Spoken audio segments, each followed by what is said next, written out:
Ladies and gentlemen, as the curator of the event, I have this extra privilege of having the opportunity to listen to every single speaker before you did. Sometimes 4 times, 5 times. I found myself taking a piece of paper and actually taking down notes for my own personal life when I was curating the next speaker. He is one of India's best wealth and financial advisors. He's the founder of this firm, this financial advisory firm called Fin Sherpa. And I asked him, how did you get this name? And he explained, do you know who a Sherpa is? I said, A Sherpa is one who helps mountaineers climb the peak, Mount Everest. And he says, I am that Sherpa for people to walk down on their financial journeys. So up next is someone who is going to put in his collective knowledge of 20 years of experience in this field. And he's going to come help us navigate our journey in the financial world. Who is this gentleman?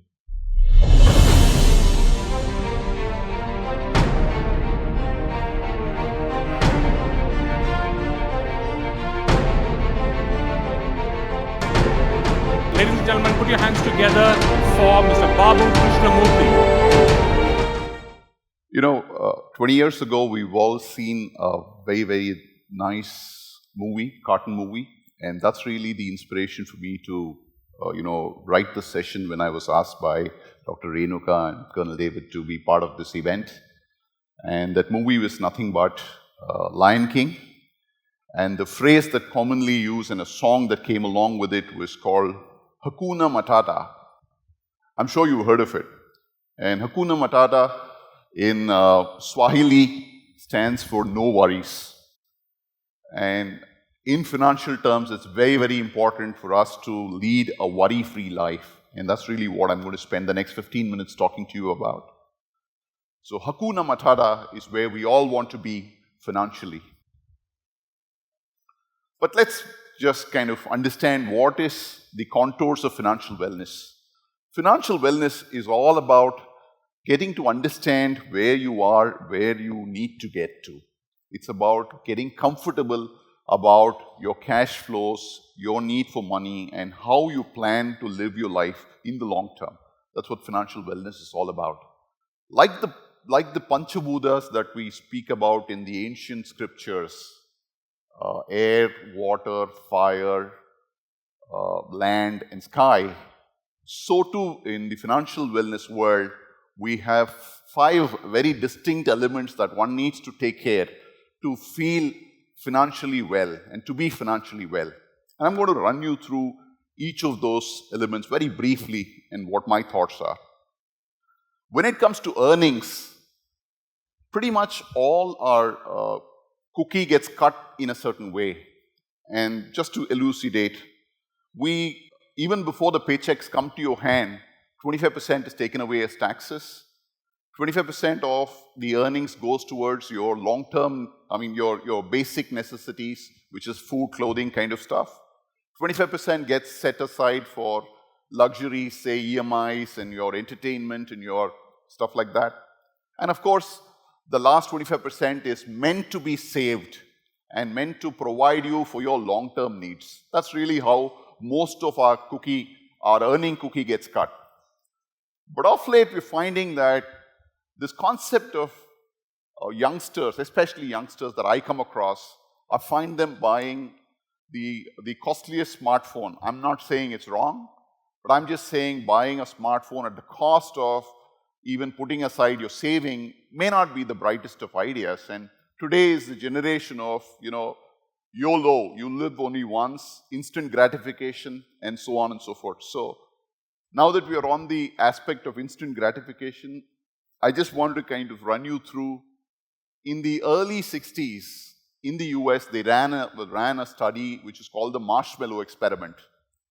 What is the Marshmallow Experiment? They put in 4 5-year-old kids inside a single room with a single marshmallow in front of them, with the only promise that, and these kids were unattended, so they were inside their room all by themselves. And they were said, this marshmallow, if you do not have, you're free to have this, but if for 15 minutes you can hold on your temptation in eating this marshmallow, and at the end of 15 minutes, we will double the count, which means if you just hold on your temptation for 15 minutes, you will get another marshmallow. Of course, the experiment ran with hundreds of kids. Obviously, many of them succumbed to the temptation, many of them didn't, but the experiment didn't stop there. The experiment went on for another 25 years. So they revisited all these kids 25 years hence. And then they did a study as to how each group has succeeded or what. And they found out 100% of all those kids who were able to kind of resist the temptation of instant gratification and stayed on and took the second marshmallow were found to be 100% successful, whereas the success rate of the earlier group wasn't as high. So my humble request to those youngsters up there more specifically is to not hold on to that instant gratification theme that well, and probably look at planning yourself and even out your life better. So that's about cash flow. The second principle of managing one's life is about planning. Now, many people ask me, why do I need to plan? Even as we sleep, the only thing that doesn't sleep is this thing. It's called inflation. What is inflation in simple terms? It keeps diminishing the value of your rupee every single minute. So we need to plan. Even if we want to stay in the same place, we need to ensure that our monies are working better. And just to give you an idea of what inflation is, in some sense, we took some study of some numbers of items that we commonly use in our day-to-day life, right? I mean, I've chosen the liberty of my favorite dish there, which is a masala dosa. That's my favorite item, and it's changed dramatically over the last 20 years. And that's not all. We've tried to take this and find out what it will cost you in the next 20 years as well, and kind of just to give you a sense. You're going to expect to eat the masala dosa 20 years down at $480. A breakfast is going to cost you not less than $1,000 if a masala dosa costs you $480. So it's very, very important to plan your life so that you can live, if not a better life, at least the same life in the future. That's really where planning comes to play. Another important reason why I think we need to get into the planning is basically to do with how luxuries are turning into necessities. You look at the number of items, mobile telephony. Today we take mobiles for granted. 20 years back there was no mobile. 20 years down, we don't know what's going to be available. A driverless car will be the norm for most of us. So all this is changing the way we live our lives, changing the way we plan our future, and so on and so forth. Just want to be thin. The good news, friends, is that we're all going to live long. Good news. The not so good news is that inflation over a longer period of time is going to be even more dramatic. So I think it's very, very important on account of factor that there's inflation, we're going to live longer, and luxuries are turning into necessities. I think it's imperative that we get into a planning mindset. So that's really the second takeaway of mine. Second element. Life is full of surprises, some of them wonderful, some of them not so pleasant. And we need to be prepared for all surprises. I'm always reminded of my insurance policies when the aircraft is taking away, right? Where's Asha? So, not on your flight, Asha, but generally that's the time I remember my insurance policies. It's ironical that most of us don't buy the insurance that we need. We are sold insurances, right? So most of the time somebody comes up to us and sells a policy, we don't necessarily buy it. And I think that's very, very important. I just want to share a very important story with you. A couple of years ago, I had a good friend who was the CEO of a company, 45 years old, very good health, tennis player, you wouldn't think of anything about him. He was getting into a large home loan situation. There was a gap. So I was talking to him over an evening and suggested that he should take an additional insurance.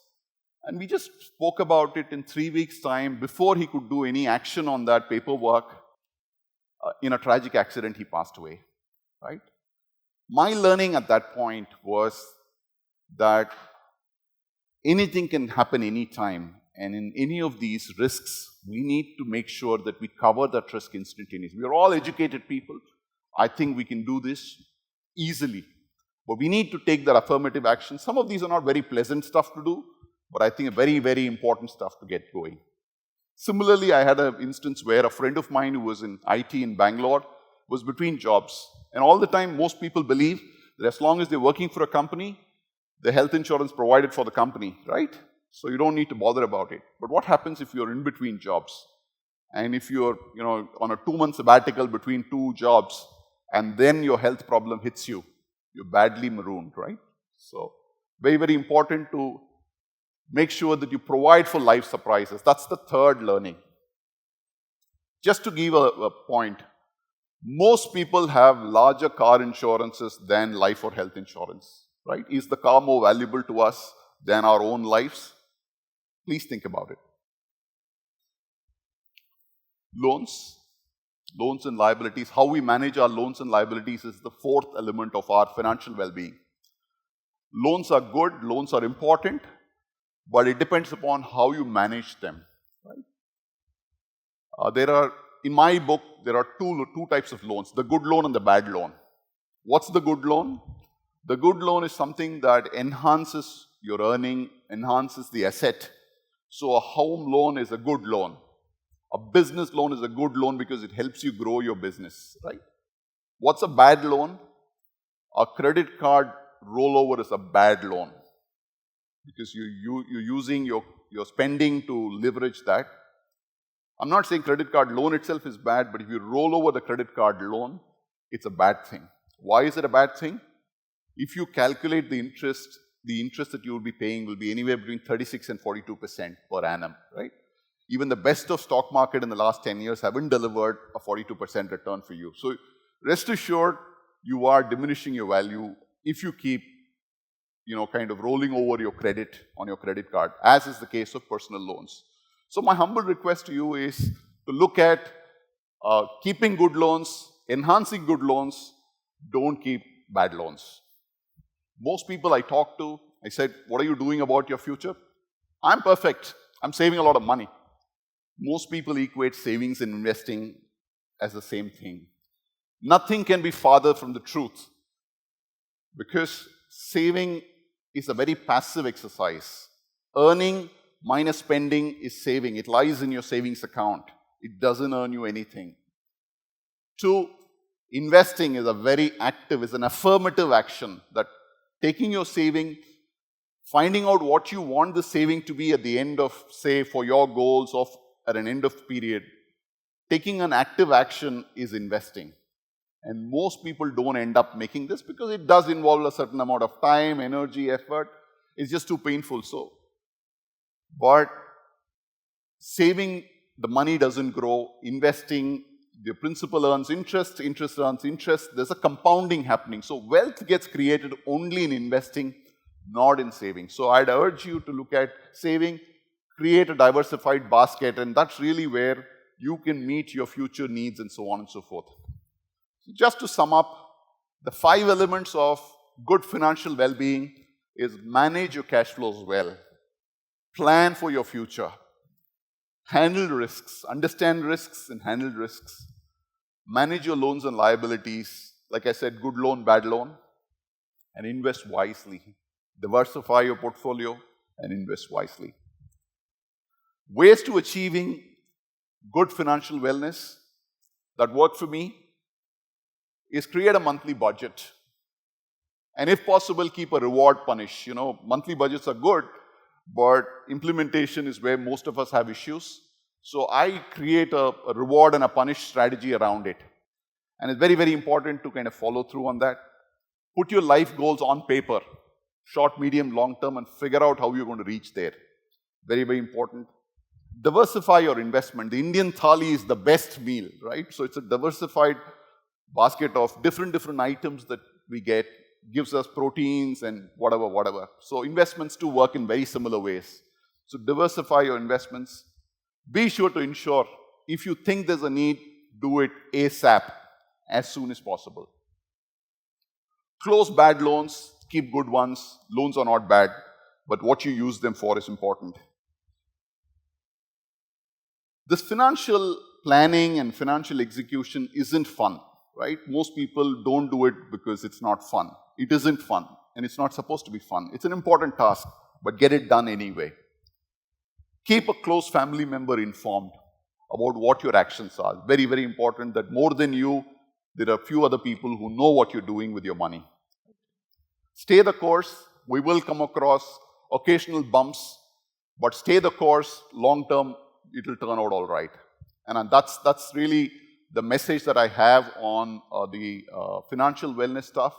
But before I sign off with you, I have a very important lesson that I learned, and I thought it's a very, very good audience. You know, like all of us in life, we go through this time when this piece of paper has a value to it. It's a $500 bill, right? Like this bill goes through many hands, sometimes gets crushed, sometimes gets thrown about, right? We all go through the same experience in life. When we travel, we are treated well, we are sometimes mistreated, so on and so forth. But at the end of the day, after all things are done and dusted, the value doesn't change. So all of you lovely people, my request to you is, you are valuable. Thank you so much for your patient hearing.